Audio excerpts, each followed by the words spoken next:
Hello and welcome. Today we're going to take a look at the Sarlacc pit and the desert skiff. Now this is being filmed before the UCS sail barge has been released, so fingers crossed they scale okay, but obviously we'll be checking that out in a different upload. Now this is item number 75396. What we do as per normal is we take a quick look at the box artwork, instruction manual, have a look at the set itself, see what it scales with, and then obviously we'll have a good look at the minifigures as well. So with that being said, let's get to it.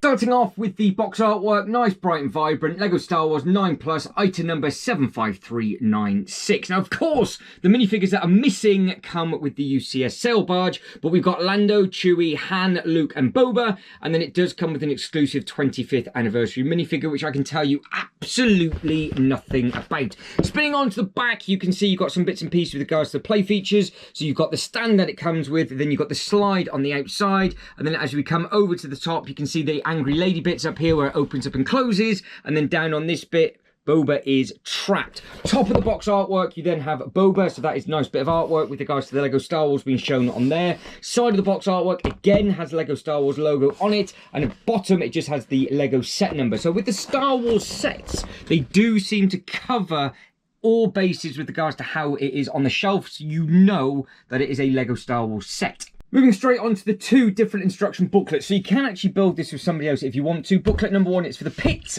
Booklet number 2 is for the skiff itself. Now, booklet number 1 is a chunky thing. It's actually quite a detailed build, this one. So it does have over 100 pages, and you can see that it shows you how the different bits and pieces work. And then you've got these really big elements just on there. It's like a Venus flytrap where it just shuts everything off. And then on booklet number 2, you can see, of course, it has all of the different bits with regards to Chewie. So the first 4 bags are for the pit, and then the remaining bags that come with the set is then just for the skiff itself. And the skiff obviously does come on this nice little stand, which we'll be taking a look at in a second.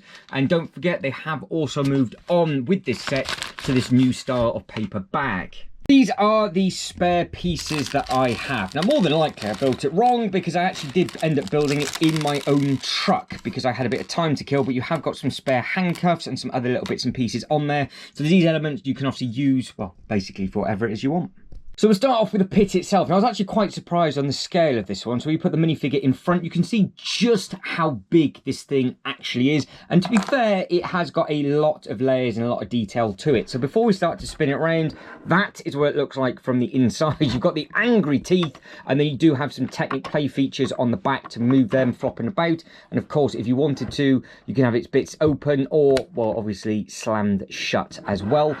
With regards to all the layering and everything, it's a simple enough build, but it does look very, very effective. So I am looking forward to putting this in the display with all the other little bits and pieces. You've got all the nice texture on there. The back, obviously, is probably where you'd have it up against the wall or try and hide this bit if you were putting it in a big display, because you've got these bits and pieces for the play feature.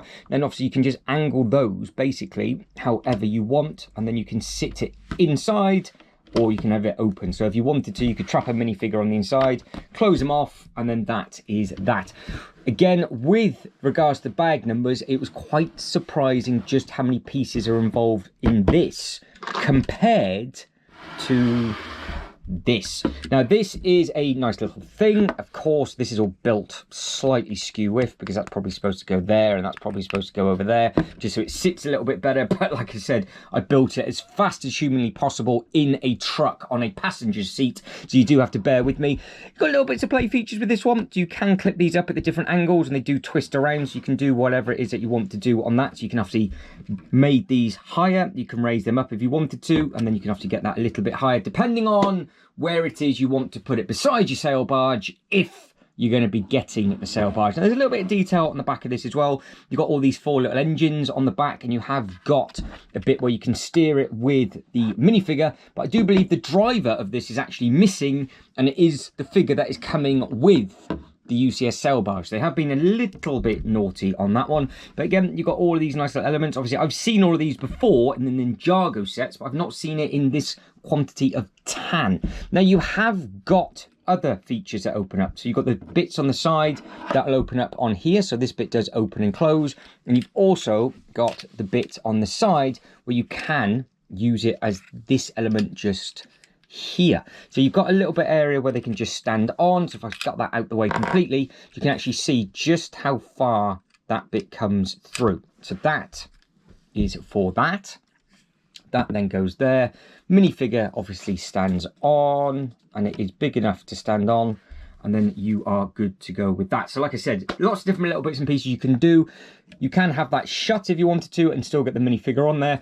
So if you're involved with your, obviously, photography, it is a photogenic thing, but I think that if you're going to put both of these together like so, you are probably going to be best off raising this one up, because of course it's then got to be with the UCS set as well. But it's a nice touch that they've given you the idea of these, and you can obviously buy the clear cylinder tubes or something else to probably raise it up to about there. That's probably where I'd try and get mine. But again, if I do go for the sail barge, well, when I go for the sail barge, it'll be very, very interesting to see just how this scales.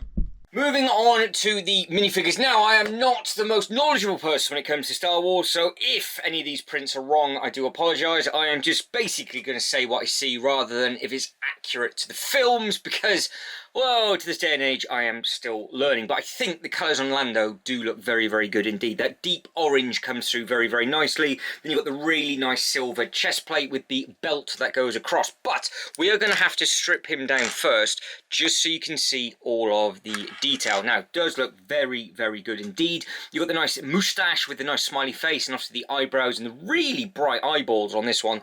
And then as we pan around to the back, you have got the secondary face print, obviously, but you've got the really nice print going across the back. So as long as it's picking up on the camera, you've got the ripples in the back of the shirt with all of the leather straps going across. Then you've got the belt going across the back end, and then you've got two little hooks almost at just above his bum cheeks on the outside. No leg print on the back or the side, but of course you can see you've got a lot of leg print on the front. It does come across very, very cleanly indeed. Really nice, bright, vibrant white, and then you have got a lot of black splatter across the groin area as well. And obviously with the arm is just black. Now with regards to the actual helmet piece, this does look very, very effective indeed, because you have got a couple of different layering and colouring. So you've got the brown that goes across the top, then you've got this really nice silver that goes in there, then you've got a different lip on that bit, then just in front of it you then got the white as well. So it does look very, very good indeed. So you can see just there just how clean that does look. And then going across the back, you can just see the detail with regards to the lining across the top.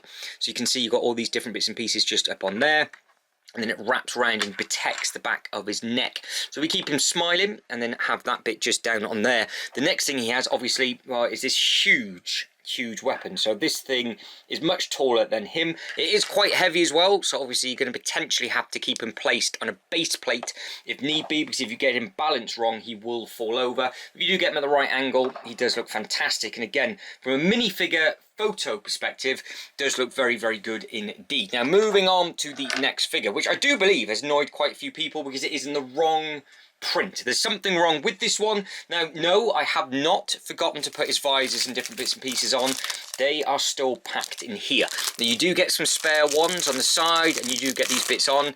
I find these always ping off, and I can't risk it having some cats running around up here because I do not want them to swallow them. So for me, I don't put any of the headpieces on, any of the Boba stuff. So that will just have to wait. Now with the gun, with regards to the weaponry to start with, well, it's huge, isn't it? Look at the size of that. You can plonk that off, and then you can obviously make it small if you want to, so you can strip the gun down. Now, get the gun out the way. The print itself looks fantastic, but I have heard that it is potentially wrong. So we will start bottom to top. You've got what looks like to be metal toe caps across his toes, and you've got the bright yellow bits across his knees. Then you've got the green, the black, and the red all across the crotch. Moving further up, you've got the belt, and then you've got the really nice lighter colour with the, it almost looks like a ponytail hair. It's like braided bit on the side, and then you've got all of the cracks and all the body armour. So you can see it's more weathered just there on the inside. Spinning around, you've got some really nice arm print on this one though. So you can see, hopefully it's picking it up on the top, that you have got all of the different string, what looks like string or mesh across the top of the shoulder. Then you've got the crack in the yellow going into the silver of the elbow.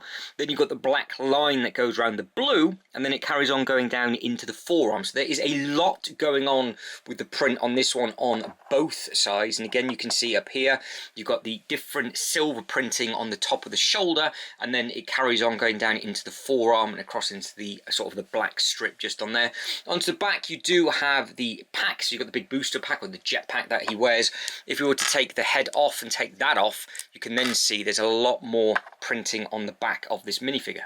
We'll start at the bottom again. So you've got no print on the back of the legs, but you have got the really nice detail across the waist. So you've obviously got the sort of utility belt, shall we say. And then it goes up, and then you've got the black lines with the creases in, and then you've got all of the detailing again with the green. So it does look great, but at the same time, not 100% sure if it is accurate. But like I said, I can only say what I can see because I know nothing. Now, with regards to the face on this one, you have got the stubble, but there's a lot of scarring on this one. So you've got a lot of scarring just across the top, just on this bit. You've got more scarring on the cheek as well. And then as we turn the character around, you can see you've got more scar. You've got 3 more big scars on the back of his head. So obviously we were to spin it back round again.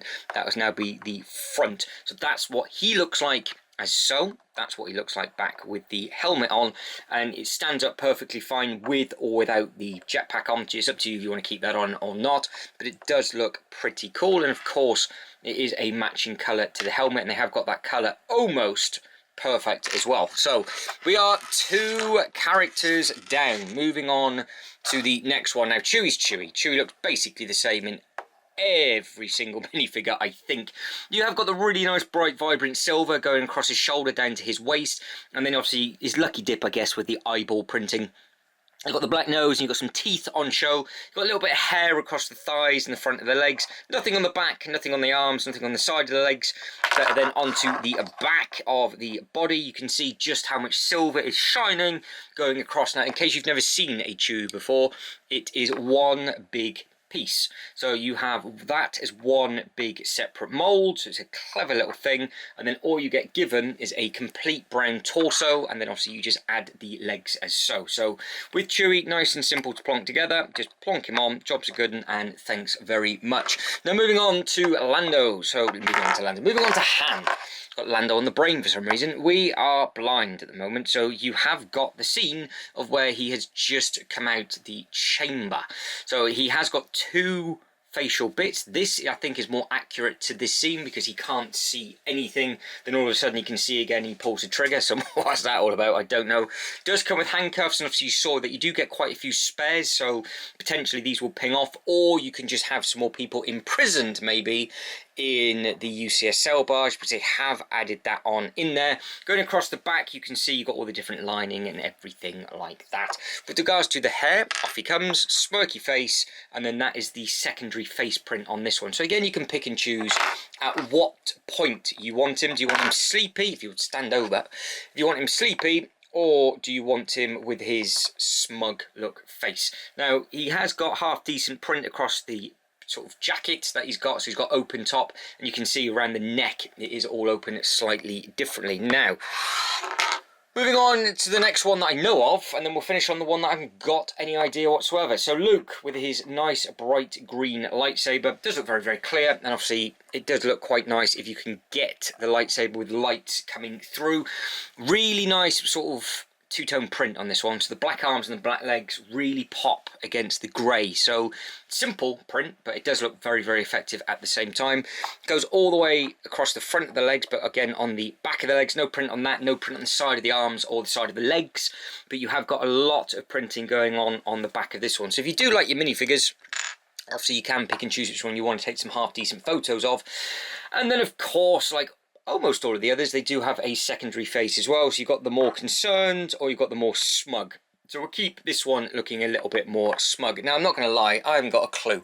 I have absolutely no idea who this is. I can't even pronounce the name, so I'm not even going to bother. But this is him, or her, or it, or whatever. 25 years of LEGO Star Wars. I don't even know if I need it in the display, to be honest, but we'll get rid of the stand. If you are a fan of whatever this is supposed to be, really nice bright red. Now, the red trousers don't match the red jacket, so if you are, well, it doesn't. So the arms kind of do, but the actual bit on the inside doesn't. So I'm assuming that he's obviously wearing a slightly darker jacket and then just got red trousers on, which is a bold statement. And then you have got the belt that goes across with a nice bright vibrant silver. The face mold does look very, very impressive indeed, and you've got really nice eye print on this one. Then as we spin it to the sides, you should be able to see a lot of the texture on the top of the head as well. So there's a lot going on that one. And then as we spin round, you can come to the back, and you've got the really nice printing on this one with regards to all the bits and pieces. So what it's all to do with, I don't know, but it is an impressive looking minifigure. Before we compare the sets, what I'm going to compare them to yet, I'm not 100% sure. This is what all the minifigures look side by side. So you can see what all 6 of these look like. I did pick this set up in a sale as well, and it will only get cheaper over time because it's not a Lego exclusive. So if you are thinking of getting the sail barge and you really want to add this to your own diorama, it is in a very healthy sale at the moment, even though it's not been that long. But in the comment section, let me know what you think of the minifigures, and are you happy with the selection? So this is really hard to scale against because obviously it's a pit and a skiff, which is supposed to be smaller than the set it comes from, but I have found the little Harry Potter car. That's basically as much as I can give, because I thought it's going to be in the price point that a lot of people can afford, and obviously it's in a huge sale for £10 at the moment. I think a lot of people have picked this up. So if you wanted to, not that you should, you can have Harry Potter's car getting absolutely squished. This is a half decent sized vehicle as well, so it's not like the Speed Champions thing. This is a good size. You can see if I put it to the back, just like so, you can see just how much longer the pit is, and you can see obviously by putting it in its mouth just how wide this thing is. And if you wanted to, you can, well, I think you can have the whole minifigure in. So if you wanted to, you can have the whole figure in, or you can open it up and you can do whatever it is you wanted to do. You can put them in whatever way you want, whatever. You can pick and choose why you would put the whole minifigure in there. Maybe you could just have them open so you can see one of the figures in there that's been stuck, and obviously you can have that coming over to the one side. Now, if you have got any of the Star Wars ships, a lot of them are in scale. So the closest one to me is this N1, and again with the M1, I thought I was surprised by just how big this thing actually was. So if we were to somehow just get the pit, like I said, it's not the easiest thing to try and scale, but we've got the pit just in there, that just beside it, and the car just beside that. That is basically the best I can give. You have a Star Wars ship and a Harry Potter vehicle for scale. Probably could have come up with something a little bit better than that, but if you put the car again next to the skiff itself is a good size thing, and you can get plenty of minifigures on the top. Obviously it's pictured with, well, with the 4, but somehow it's just floating around because it doesn't come with a driver.